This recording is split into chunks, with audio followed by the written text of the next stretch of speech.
வணக்கம். மதவெறி மாய்ப்போம், மதுரையை காப்போம், மனிதம் மீட்போம் அப்படிங்கிற தீர்க்கமான முடிவோட தமிழக அரசு வந்து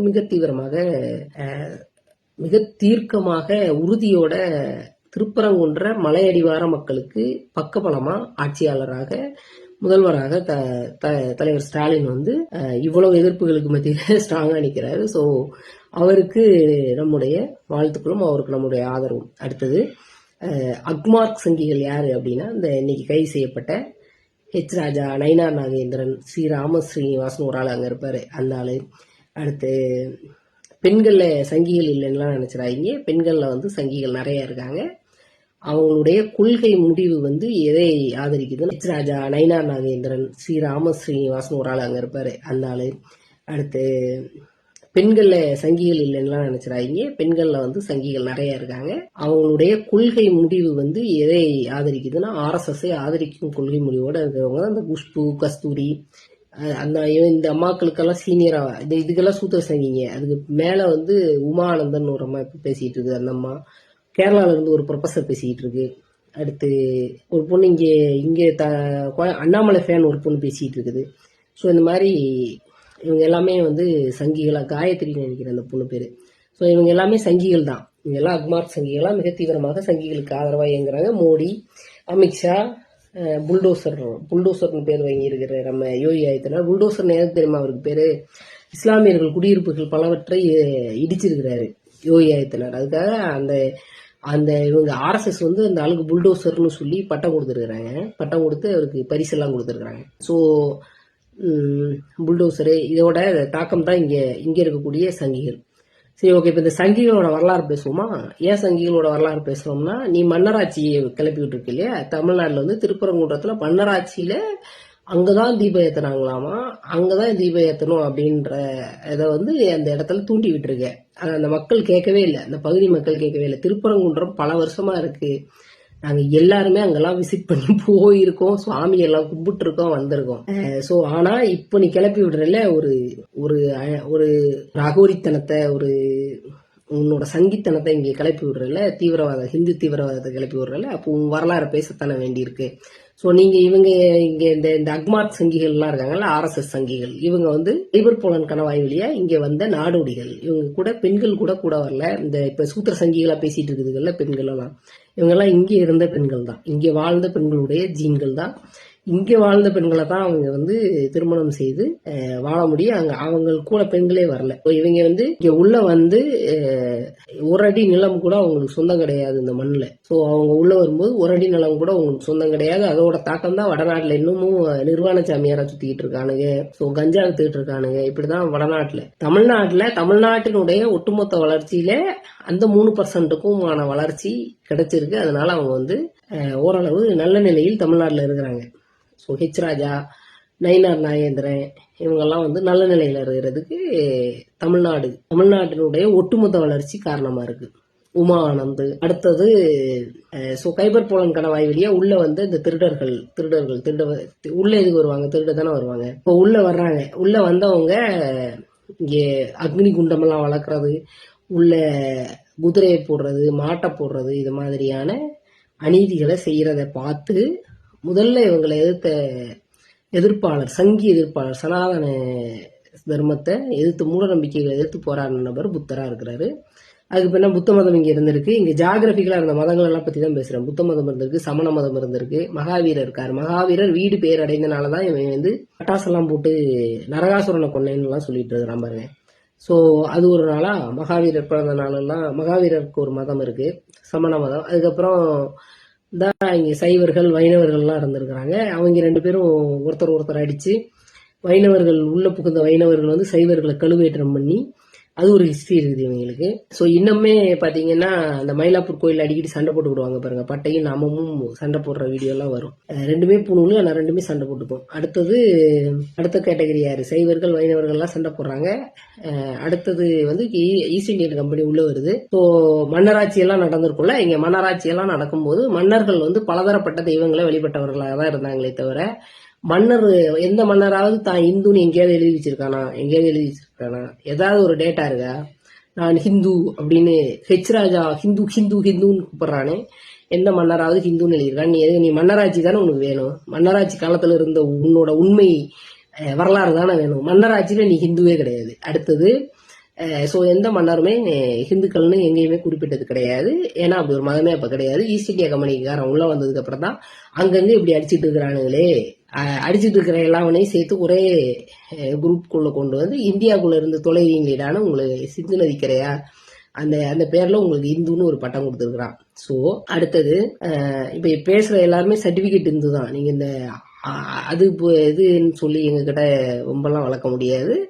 ஸோ அடுத்தது ஈஸ்ட் இந்தியா கம்பெனி வந்து இதே மாதிரி இப்போ மன்னர் படையெடுப்பு இருக்குல்ல, நீ இஸ்லாமிய மன்னர் வந்து உள்ள படையெடுத்து இப்படி பண்ணிட்டாங்க அப்படி பண்ணிட்டாங்க. அவங்க வந்து நாயக்க மன்னர் வந்து இஸ்லாமிய மன்னர் திருட வந்ததை இஸ்லாமிய மன்னரா திருட வந்தவரை நாயக்க மன்னர் வந்து வெட்டி அங்க புதைச்சிட்டாராமா. சோ அது வந்து திருப்பரங்குன்றத்துல இருக்கக்கூடாது தானே. இப்ப எத்தனை நீ பேசுற, அவர் ரெண்டு மன்னர்கள் இருந்திருப்பாங்க. அன்னைக்கு ஹிந்து கிடையாது.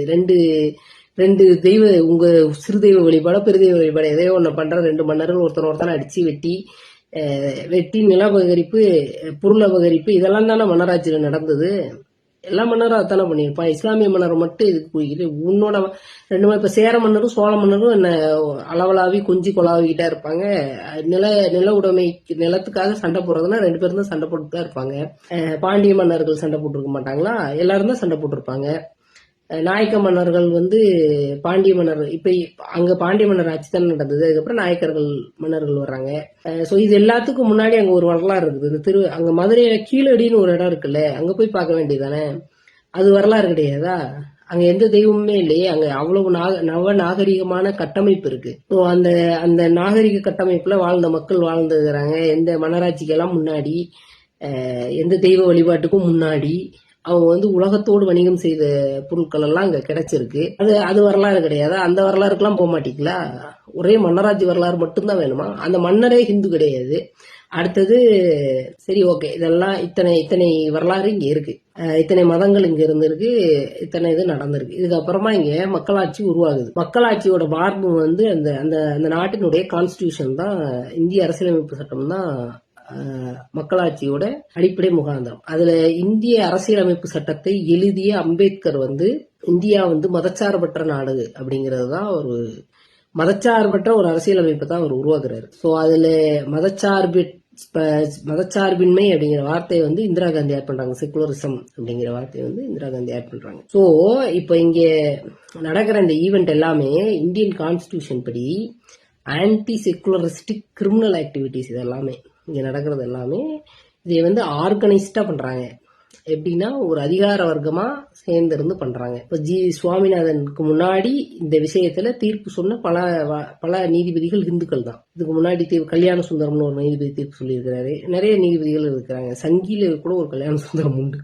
ஸோ இப்படி பல கல்யாண ராமன் நினைக்கிறேன் அந்த ஆள் பேர். அந்த ஆள் பயங்கரமான சங்கி. ஸோ ஜட்ஜ் வந்து இன்னும் ரெண்டு பெண் நீதிபதிகள் 2 பேர் போட்டிருந்தது. எல்லாருமே ஹிந்து நீதிபதிகள் தான். ஆனா அவங்க எல்லாருமே ஹிந்து மனசாட்சியை கழட்டி வச்சுட்டு நீதிபதிகளா தீர்ப்பு கொடுத்துருக்காங்க. சுவாமிநாதன் வந்து சனாதன அடிமை. அவர் ஒரு நீதிபதிங்கிறத விட அவர் இதுக்கு முன்னாடி பேசியிருக்கிற இதெல்லாம் கேளுங்க. அவர் வந்து சனாதன அடிமையாத்தான் பேசியிருக்காரு. அவர் வந்து ஆளுநர் RN ரவி, வருங்கால RN ரவியோட நிகழ்கால பிம்பம் தான் அந்த ஜிஆர் சுவாமிநாதனா இருக்காரு. இவர் வந்து இன் ஃபியூச்சர்ல வந்து ஏதோ ஒரு மாநிலத்துக்கு இப்படிப்பட்ட பிஜேபியோடைய ஆளுநரா போறதுக்கான வாய்ப்புகள் இருக்கு. இப்ப இந்த ஆள் இருக்கிறாருல, இவங்க ஆளுநர்கள் எல்லாருமே இந்திய அரசியலமைப்பு படி கான்ஸ்டிடியூஷனல் பாடி. ஆனா இவங்க எங்கேயுமே கான்ஸ்டிடியூஷனல் பாடியா இயங்குறதே கிடையாது.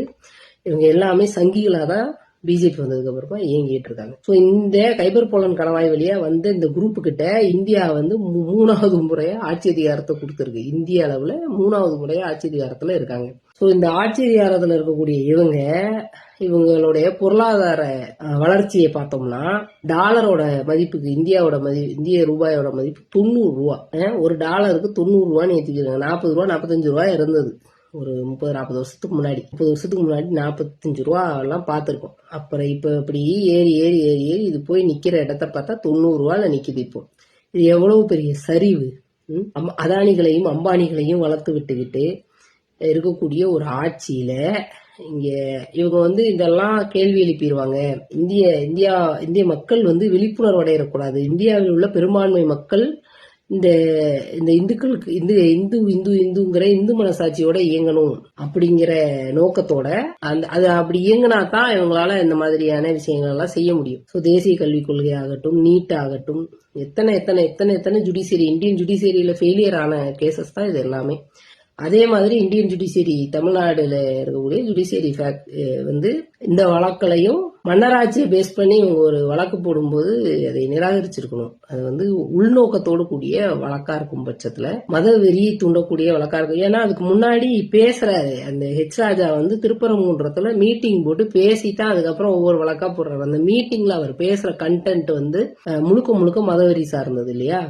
ஸோ அப்படி இருக்கும்போது ஒரு ஜுடிஷியரியில் இருக்கக்கூடிய ஜுடிஷியரியை தான் மக்கள் நம்புறாங்கல்ல. மக்கள் வந்து நீதித்துறையை தான் அதிகமாக நம்புறாங்க. நம்பிதான் கான்ஸ்டியூஷன் பேஸ்ல ஒரு மக்களாட்சி டெமோக்ராட்டிக் கண்ட்ரி வந்து நீதித்துறையை நம்பத்தான் செய்ய முடியும். ஆனா நீதித்துறை வந்து இதையெல்லாம் கணக்கில் கொள்ளாமல் தீர்ப்புகளை வழங்கும் போது மக்களாட்சியால் தேர்ந்தெடுக்கப்பட்ட ஆட்சி அதிகாரத்தில் இருக்கக்கூடிய ஒரு முதல்வர் எப்படி இருக்கணுமோ அதெல்லாம் மிகச்சரியாக மிக துல்லியமாக பல எதிர்ப்புகளை மீறி தொடர்ந்து செஞ்சுட்டு இருக்காங்க. இதுல இன்னொருத்தர் வந்து மிகவும் பாராட்டுதலுக்குரிய ஒருத்தர் இருக்கிறாரு. அவர் வந்து தோழர் வாஞ்சிநாதன். அவர் வந்து இந்த வழக்கை ஆரம்பத்துல இருந்தே ஜி.ஆர். சுவாமிநாதனை நேரடியாக எதிர்கொண்டுகிட்டே இருக்கிறார். தொடர்ந்து அவருக்கு அதிகபட்சமான அழுத்தங்கள் கிடைச்சது. அவர் பார் கவுன்சில்ல இருந்தெல்லாம் நீக்கினாங்கன்னு நினைக்கிறேன். இந்த மாதிரி தொடர்ந்து இந்த ஜி.ஆர். சுவாமிநாதனால தொடர்ந்து பிரச்சனைகளை சந்திச்சுக்கிட்டு அந்த மக்களுக்காக அந்த மதுரையில மதவெறி ஊடுருவக்கூடாது அப்படிங்கிறதுக்காக ரொம்ப ஸ்ட்ராங்கா போராடிட்டு இருக்கக்கூடிய அந்த அமைப்புகள் எல்லா அமைப்புகளுக்குமே வாழ்த்துக்கள். நன்றி, வணக்கம்.